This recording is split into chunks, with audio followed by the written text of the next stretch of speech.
Supraja Rao, a gallerist and interior designer whose world blends art, spaces, and emotion. She curates stories on gallery walls and builds narratives inside homes. Today, we go beyond the aesthetic sense and dive into her intuition, experiences, and inner world that shapes her creative work.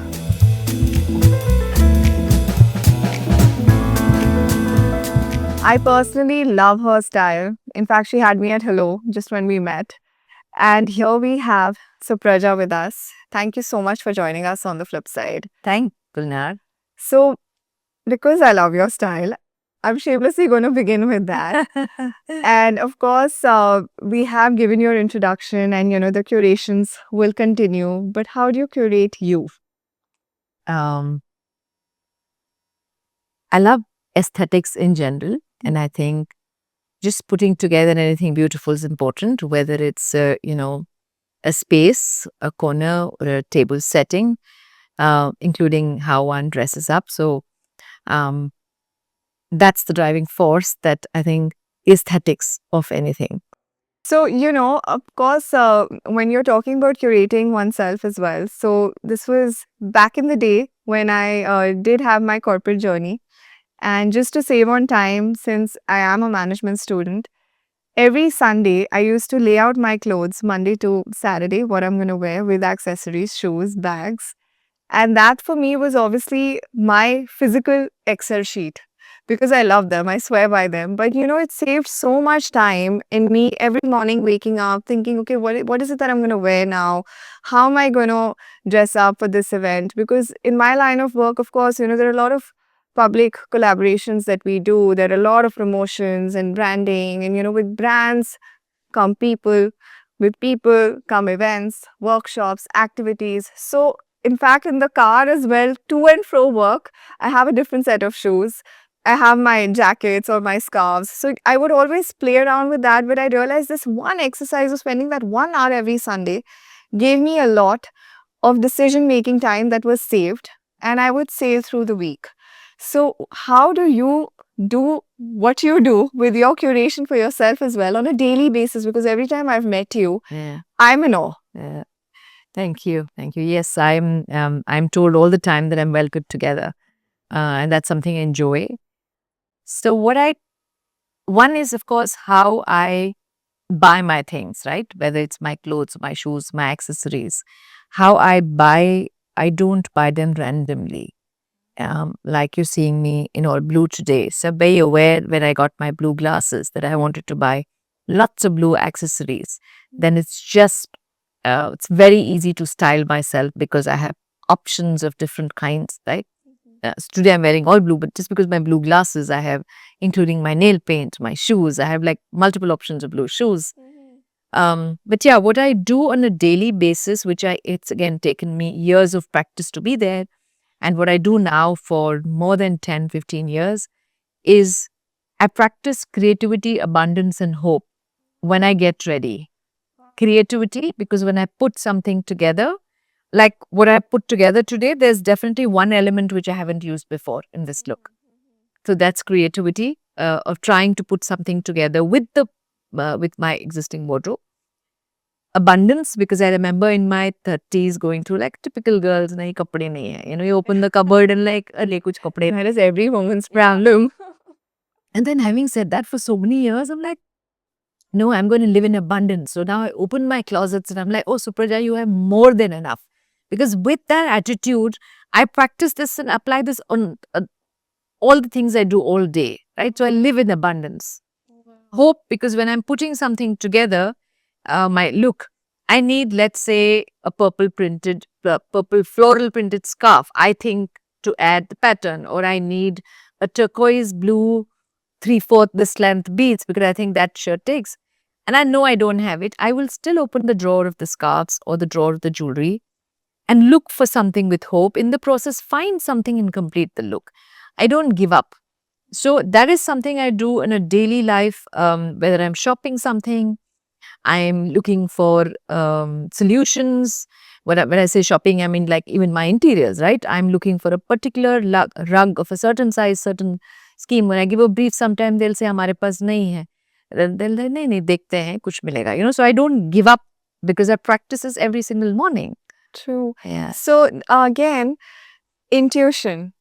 And I feel that through your journey, how intuitive you've been, intuition to also bring about what you really need for that day to keep you going for yourself, but also in terms of the spaces that you've curated. I'm not just talking about art, but also design. Hmm. So, how much of your intuition really drives forward everything that you curate? I think aesthetic, a lot of these things are intuitive, right? Like when, if I'm putting a color scheme together or I'm shopping accessories, there is no rule book. Like there are times clients say, please tell us we are traveling this part of the world, we'll buy some things. I can just look at it and tell you whether this works or not. I can't necessarily tell you what exactly to buy because sometimes I will see something and pick it up because I know that aesthetics works. So intuition is extremely important in I think any creative field because it's how you feel in your gut. That comes with the experience, it comes with the knowledge, it comes with just the exposure you've got. So intuition is also a combination of all that. Also, in my spiritual practices, one thing that I've learned about intuition is that it brings forth your highest potential and feminine energy. So, the way a woman also puts everything together, and you're putting your best foot forward, and the home can only be recognized if it's a happy home or whatever the home, whichever way the direction is, but it's all on the woman.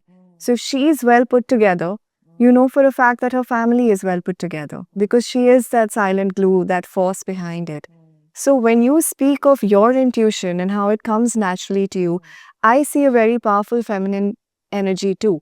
So, when it comes to that, how much of it do you drive with the wants, needs? Because I'm sure clients come to you and they talk about, okay, I want this, I want that. But for you to keep, going back to anchor that intuition as well. So, are there any grounding rituals?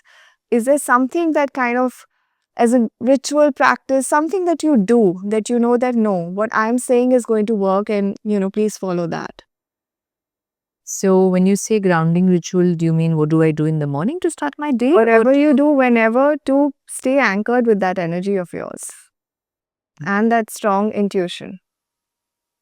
So I Because think even your art speaks that. Yeah. Every piece of art in your gallery that I noticed, Yeah. and it's maybe it's mystical, or I don't know, it's when I was visiting and the team also that we're working, and it was all about, for me, languages is something, right? Because I have to also learn a new language being where I am. But Yeah. when I entered and I was seeing it on the walls, it was like a subtle message, Yeah. and it wasn't a planned visit. Yeah. So that's where I'm coming of. What is it that you do that keeps you in the right place at the right I time? think I have clarity, which comes with a lot of experience. I don't think I could have said that about myself 20 years back, but I didn't have clarity. So if somebody would say, will this work, will this, I'm like, okay, maybe it will work, so I would have to kind of review it, think about it. But now with my experience, it's a lot more easier for me to say it. But having said that, I hear people out. I don't rule out anything, because otherwise you get rigid as a person. That is true. And the free flowing persona that you have, I think that also shows with all the decisions that you take. And I think when it comes to intuition and clarity, I think that's just added and made your decision making a lot faster. All right. So, how would you describe Supraja beyond the galleries, the interiors, and the curated spaces? How would you describe her? Very passionate, very driven, empathetic. I can go on with a few more adjectives. Please give me Patriotic. all. Please give me all. Um, Because this is all about Yeah. who you are and not what you do. very hardworking, organized, quick decision maker. Yes. I don't like to waste my time or others. I don't allow too many people to waste my time. Even with long interactions, I'm like, yeah, come to the point. I appreciate time is one of the things which is finite, Yes. like energy. The time is money is not finite, but time is finite. And that's true. Yeah, That's so true. I really kind of give importance to that. I used to be a lot more fun a few years back. I think I'm getting a little stiff and serious and I should loosen up. Yeah. I think just a lot of work, and I feel I should do more things to loosen up, but very disciplined. Very disciplined. Yeah, that comes also with the whole 4G. Very value driven, very ethical. Mm-hmm. I mean, if my right hand does something wrong, my left hand will punish me. I'm just one of those people. I don't spare myself. Mm-hmm. Yeah. Mm-hmm. So, from what I understand and feel over here, you've built something very spectacular with all the spaces. I can see your touch after, of course, visiting, understanding you. You've built it all with a very strong intuition, Mm. right? But what were those vulnerable moments for you that you felt kept shaping you into who you've become today? Because I did see your picture way back in the day. And I was sharing with you that I saw a lot of innocence, and that girl was very naive. She had no idea what life was going to throw at her. But today, when I see you and the bold, different colored glasses also that you put on, I see a very different woman. So, what were your vulnerable moments in your journey that have shaped you, who you are today? So I think one of the things is that I did not study art or architecture, and here I am doing design and running a gallery. So there was a lot of learning on the way, on the go. And when you learn on the go, it's even more difficult than because you've not had a foundation in designer art, right? And especially in design, when you don't have a foundation, you make a lot of mistakes in the first decade. So that kind of toughens you up. Yeah. So maybe it's good that I don't have a degree, because when I learned on the go, I was a very keen learner. I'm also a very quick learner. If I put my mind to it, there's nothing I'll say I can't do. Did you It's just about build an entire career and everything from scratch? stress, yeah. Yeah, without Without formal education, but I don't with- recommend think that. I always tell following people your to start. heart and intuition, I think from minute go. So I don't think many people know this, because I didn't know this. I'm a little surprised with that. Yeah, yeah. That's really wonderful. So what is the one misconception you feel people have about you? Because I had no idea about I think about people this. people think I had it all easy. But when you're very glamorous looking, you're doing good work, people think that They just assume. sometimes, they think you get it easy. Or sometimes people, underestimate a woman very easily who's very well dressed and looks smart. They discount you for your actual credibility of your creative, or you get discounted for that also by educated architects, True. right? True. True. Yeah. I think And also, I go ahead and say that I'm not educated in yeah, architecture or design. I mean, we were discussing intuition a while back, but here I am sitting, and I'm surprised that we built an entire career here purely based on wherever the drive. My gut, and wherever I flow with life, I go ahead and take risks and go with the flow, and then say, okay, let me see where this leads to. And I put in my best, but I put in 200% of what I. Any fears, insecurities, inhibitions while you're doing Actually, this? one of my qualities is Because that every I'm- strong woman has that side, and we Actually- mark it well. one of my qualities is I'm very fearless. Yeah. Yeah. Almost to the point that I have to fear a little that how am I so fearless, and I watch out for some of my decisions. But it's, yeah. That's truly so. In fact, when I started my journey, of course, I was very passionate and I had these ideas. I just wanted to get started. And I remember meeting my best friend after just 1 year of me running my business as an entrepreneur. Of course, it's a very different energy, right? So she met me and she said, Gulnar, you've become a poker face.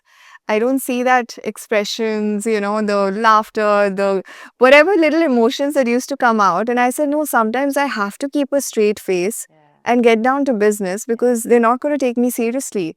So with strong women, I've realized that, of course, we build and work on our strength every day. We have those downfalls, but everyone kind of assumes that, oh, she's strong. She's gonna pull through. She'll be fine. Yeah. So how do you work yourself out during those moments when you are feeling low, you're down and out? Or do you think the next day you just have to show up at work and, it goes on? When I was younger, more from my mid-20s, mid-30s, I think things affected me more than they do now, or at least I know how to deal with it. You know, when you're younger, you get upset, you're sad, you cry, you like it's not fair, or why did all that kind of thing happens. But you learn to kind of maneuver through that yourself, that you don't have time to waste. So supposing I was upset with something for about 3 days, then I started giving myself a little lesser time. I'm like, no, it's not going to work. I brought 3 down to 2 to 1, and then finally I got it down to like less than an hour. I give myself time. That's something like 1 hour, and you better sort this out and move on. No, So and that also works. self-talk for you? really works. I give myself a lot of pep talks. I also, over a period of time, I have stopped. I believe in Sai Baba, right? A lot of faith. Faith And, is there were incidents in my life, and I was like, I don't turn to mankind for help. I tend to turn to the higher energy, which is in this case Sai. And then slowly, I started learning to get help from, I say air, water, and sound are my 3 best friends. And then when I added sunlight. So if you're down, you're anxious, which is, in today's day and era, anxiety is a very normal thing. It's just a normal thing you'll go through plenty of times in a week. So air, because breathing really helps you. Water, you drink a glass of water, you soak, swim, have a nice cold shower. It'll help you. Sound, I'm very particular about music of different hertz, delta, alpha, 415 hertz. So they're just different music which helps you elevate your mood, helps you deal with aches and pains, helps you with headache, helps you with throat ache. I use a lot of music to heal myself. Oh, wow. Yeah. So now we have our interesting rapid fire. All right. So here I go. Art or interiors? Both. Curation. Curation of either. Okay. Color or neutrals? Color. Ah. One object you can't live without. Object. I think a vase with flowers. Yeah. Yeah. All right. That should be a must-have now. A design trend that you wish you could erase. Wish I could erase. Tell me one in art and in interiors. Give me both. The thing about trends is they only last that much long. It's Yeah, okay. It's okay. Some good trends come, bad trends come. Bad trends only help you distinguish the good ones. It's okay. You don't need to raise. Flow with life. Wow. No, you also answered. They're temporary. So they're anyways getting erased. Fine. The flip side of being a gallerist. Hmm. I'm too optimistic. Yeah. Yeah, I forgot to tell you that as well. I'm an eternal optimist. Yeah. Yeah. There's no flip side. There's no flip side to Yeah. anything. Yeah. All right. Yeah. For interior designer also was my next rapid fire question, but you wanna With 2 sides to a coin, Mhm. and whichever side you look at it, you can see some positive things. Okay. So yeah, it's But then what would the flip side to Supraja Rao be? Behind this poised and, very balanced. And of course, sometimes you have yourself out there. so I think the core of me is very simple, and I choose to simplify my life as much as my outside life, design, art is about glamour. I'm personally a minimalist. I buy very less. I consume very less. I'm very conscious of any consumption. Like the other day, I was flying to Delhi, and I really try hard to fly with cabin bag all the time, and I have a tote in which I carry, and I have to still be coordinated with my shoes bag. And when I travel in, I do not check in most of the time. And I was a little late, and I had my cabin bag tote, and I had bought something from Karachi stuff. And so at the gate when I check in, and she was like, this is too much. Then I was leaving, and I turned around and I said, you know what, I don't have a check-in bag, and the people like me are traveling light. You need to actually encourage that. Courage, absolutely. And then I was telling my daughter about how I read about a research that if people empty the bladder before getting on a plane, the difference in the fuel cost, what you save, the airlines as a industry saves in a year, was some whooping number in millions. Wow. Yeah. And then also you're not, hygiene is important. Why used to. So I'm very, very aware of the smallest thing, which people may not think, like I'm very particular on saving. I'm very particular, like I switch off light in my cabin when I step out. It's just something, small things which I never let the driver run the car and run the AC before I get in. Sustainable lifestyle and beliefs. But this is leading to, of course, this is your personality. But I know that your personality is also reflected in the gallery and the spaces that you curate. So, how are you striking a balance with our luxury lovers and the sustainable enthusiasts today? So even in luxury, you don't have to paste money, right? Like even before the buzzword of luxury was, for me, luxury was not in just in pasting things, right? For me, first it was before doors got so big, and I would say it's the scale, it's the thickness of the door frame, it's the finish of the wall, it's the tactile experience. Luxury is in all that. Luxury is in scale, luxury is in space. Luxury is not in glossy materials, right? Very different from my world. Yeah. I swear by my brands. And of course, Yeah. for us, everything is the brand that you're selling. So, how are you striking that balance in your curated spaces? So I want high quality, but I don't overuse things. Okay. Like I wouldn't use a wooden flooring on a ceiling, on a wall. I mean, come on, it's a wooden flooring. Use it as a floor. I mean, I wouldn't. You wouldn't see by projects with marble on a floor, wall, ceiling. I don't overuse material. I'm very conscious about that. Okay. Yeah. And the brand names and how loud something is demanded for also today. How do you handle that? You don't care. No, I think I also understand clients' need, their personality, because it's their home, and I try and bring that out. Okay. So yes, I don't personally. I'm not a maximalist, and I don't believe in that word in 2025 because we have to consume less visually and material things. So my work is mm, it's this. When you design a space, it's the experience, how you feel in your heart, how you feel. Even with a nice, you walk into a space and you say it's beautiful, right? You walk in like 10 steps and then you say that. You haven't seen the house. True. It's how you feel in your heart. And for me to create that vibe, and I think that's my strength. You walked into my studio, you walked into my gallery, you feel good, right? And that I think is my magic. My USP is I can create a feeling, create a vibe. Create a vibe. Yeah. So, for all the brands that we also work with, and of course, I always see that, there's a part of me that gets lost in everything that we're also creating back end. And I feel that, of course, it also shapes your personality when you look back. It makes you who you are. You look back and you say, oh, wow, we've created and built a lot. Do you feel you have lost yourself in any project, in any particular project that really you felt that, okay, this was one place that I did lose myself entirely to discover a whole new me? Or was it taken in a negative way in any place that, all right, I gave this my all, I'm drained out, and you take a break? I don't know if you've ever taken a break. No. But yeah, neither have I. But it's something to, think about for moments that we did pause and reflect. Actually, when projects go on very long, I then feel a little lost because you start with a clarity. When it just goes on very long, it gets diluted. And then you have to pause to say, okay, hey, I need to make sure I'm not losing the whole concept. And it gets diluted. And yourself in the Yeah. process. So for me, that's important that projects go on for years, and sometimes we've done a home in 5 years, 7 years. So then I fear, because also what happens in those 5, 7 years, there's a change of material, there's a change of brief. There's so many changes which happen.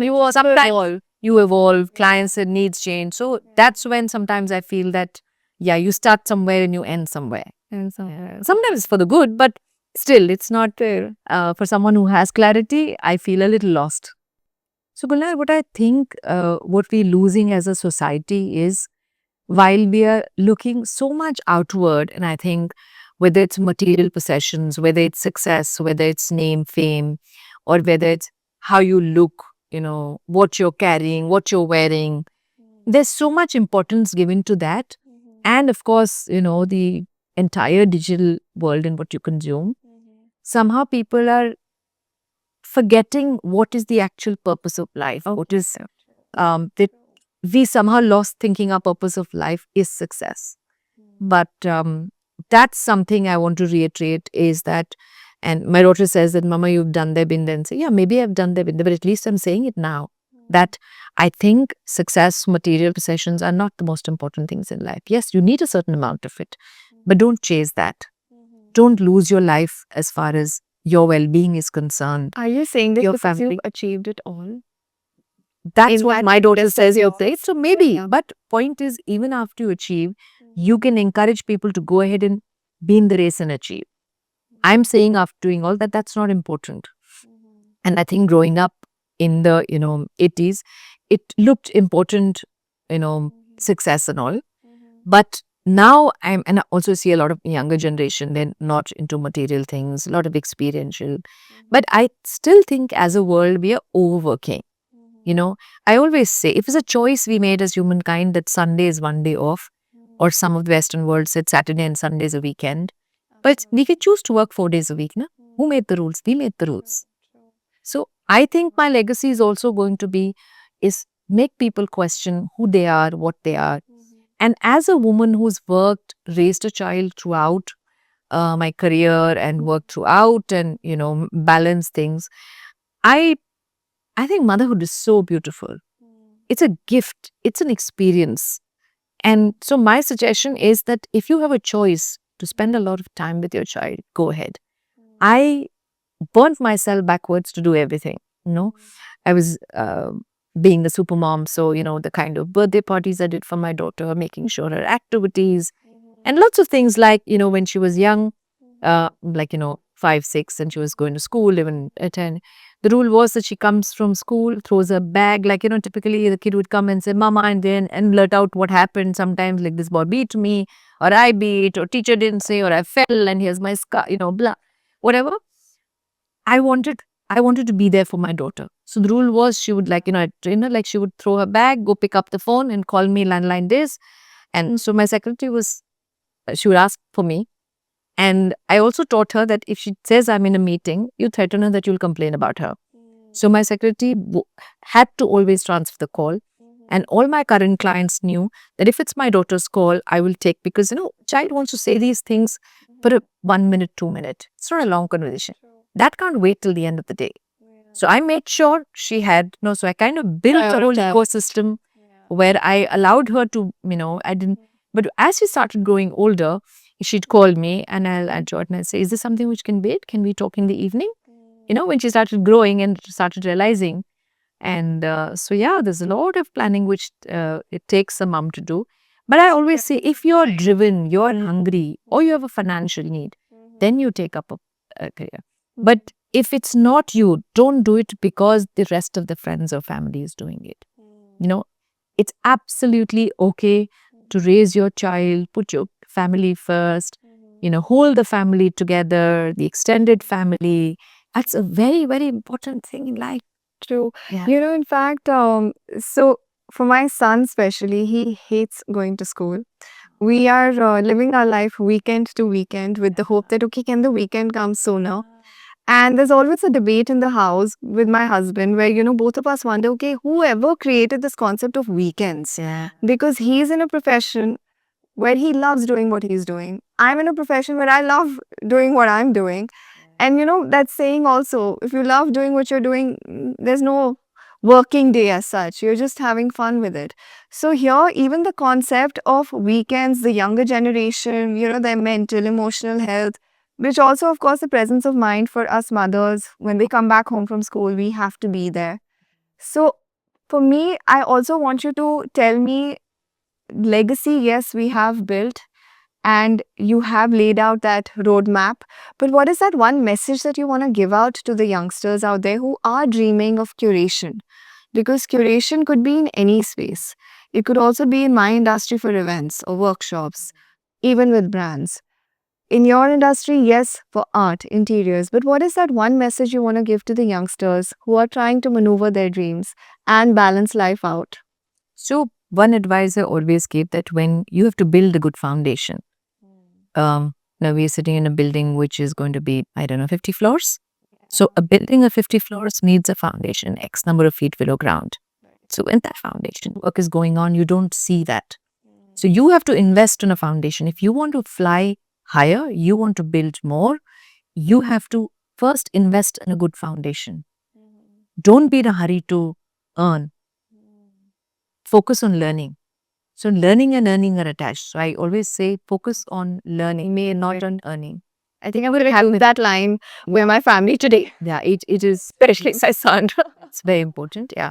And I think truly my legacy would be that from whatever I have encountered at work, whether as a creative professional or whether as a woman, is to sort of make it easier for people following the path.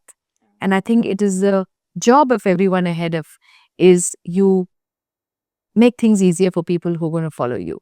And I am at that point of my life and my career where giving back is very important. So, you know, what I do at Design Democracy, what we call it, Museum of Telangana or MOT, Yes, that was it is to celebrate the regional voices of design in the state of Telangana, in the city of Hyderabad. So my fellow professionals, and I always say it's kind of, I made it the mission of my life that I am going to celebrate the design voices of the city. And now with the art as a mission, we're going to put out a gallery manifesto in January. But, you know, what does South India mean in South Asia? You know, is there enough representation of South Indian artists? Is there enough representation of women artists? So that's something, things like that is what's really important to me. You know? all right. How much of you is there in all of it? 200%. 200%? Yeah, I give it all. And there's no flip side. I mean, behind me, like I said, I'm a very simple person. All right. You know, I'm particular about everything. I'm very particular in aesthetics and also in that sense. But I'm very happy with a lot of natural light. I do not like to. You don't want to compromise or sacrifice. I like a lot of any of natural light and air at home. I like to just sit down, do nothing, relax. I'm pretty good with my discipline of exercise, breathing, yoga, meditation, strength training. Love my walks. Love my quiet breakfast outing with my husband or coffees with him. Great. Yeah, you know, just In doing fact, nothing. that also, you know, leads to a question of all the working women and entrepreneurs. Everybody feels that, you know, okay, how is her love life? Yeah. How is the home? Is it a happy home? Because she's so invested maybe in herself and her work. But this is a big myth that I really want to bust, that no, we're all happy. We've all got families. And as women, we are, of course, multitaskers. We juggle it well. But most of them, that they do have that, you know. So I think how are you busting that myth? No, so I think somehow when you see women who are strong in doing it all, people think you're so strong that it's very hard for you to manage, especially your marriage Absolutely. or your children, and have a very nice, loving relationship and a conversation. But end of the day, I'm just a simple girl. I'm just, there's a part of me. And I also say, one of the things I always say is, work is a part of my life. Work is not my life. And I'm also now very particular with the number of hours I put in at work. I think as a society, whether it's education or in vocation, somewhere the importance of happiness, peace, that needs to be reiterated. I think it's very underrated, happiness. True. And if you're not happy from within, what's the point of any amount of success? Absolutely. Any amount of fame, any amount of anything? True. There's no point. So I think we need to give more importance to happiness. Happiness, and I think also of what makes us all happy. Yeah. Our values are all rooted at home. Yeah. And families. In fact, my mom used to always tell me when, it was always about work, work, work. And we finally ended up making a rule in the house as well, which my brother did. He said, after 6 p.m., you will not discuss work. Because, when you're young in your 20s, you're just very aggressive also about everything that you want to do. And you feel that, oh, I can take over the world. Yeah. And that's when my mom, in fact, used to always tell me that, Gulnar, you could have everything in the world. Yeah. But if your foundation at home Yeah. and your support system and you being there for the family is not there, whatever you may create outside and you've not created that inside your home, nothing is going to really matter. I agree with And I love how when I met you as well, and we were of course discussing our partners, our kids and our families, I loved how you said that, whenever they see women like us, they will turn around and say, "Arey, single parent hoga, yeah, she's a single woman." But I loved how you said, "No, I take care of my husband. I take care of my daughter." And I really appreciated that honesty Yeah. because, in minute go, you connect with that person and that human touch I shop remains. my husband's clothes. Wow, We so go shopping sweet. together for him. So sweet. Now his phone. You definitely should with your style. Oh, he does like, he's just, yeah, we have a lovely relationship, touch wood, yeah. Oh, that's so sweet. And I do want to see his style too now. And what about the daughter? How much does she let you shop for her? She's opposite, exact opposite of me. Yeah, she's just happy being in casual clothes, and which is fine. I encourage her to be who she is. Who she is. Just because I love to dress up and Yeah. I like aesthetics and it's important for me, I don't have to impose it to anybody. Yeah. So are there different personalities at home? Yeah, very different. Yeah. How wonderful. How wonderful. And I, honestly, I feel that's where the growth is. Yes. That's where the growth is. I think accepting the people in your life, your immediate family, people around you, your friends, for who they are. Because the beauty is in the differences. The beauty is not in similarity. You should celebrate the differences and not complain about them. You can, a bad habit, what we call a husband's bad habit is something, you can call it endearing. Enduring. Yeah. And actually, that's something my daughter taught me. Oh, really? Yeah. So sweet. So she's, I mean, for me, it's a north-south love story. yeah. And it took me years to realize that, instead of course, you have your adjustment issues. So initially I did, and language was also a huge problem for me. But it took me years to realize that, no, I need to celebrate the differences. And I love, Beauty is in our yeah, and I'm going to use that now Yeah. for me. But thank you so much for taking out the time for us and doing this. Thank you, Vilna. Every time I meet you, I'm left in awe Yeah. and a lot to take from you. So thank you so much. Thank you. Thank you.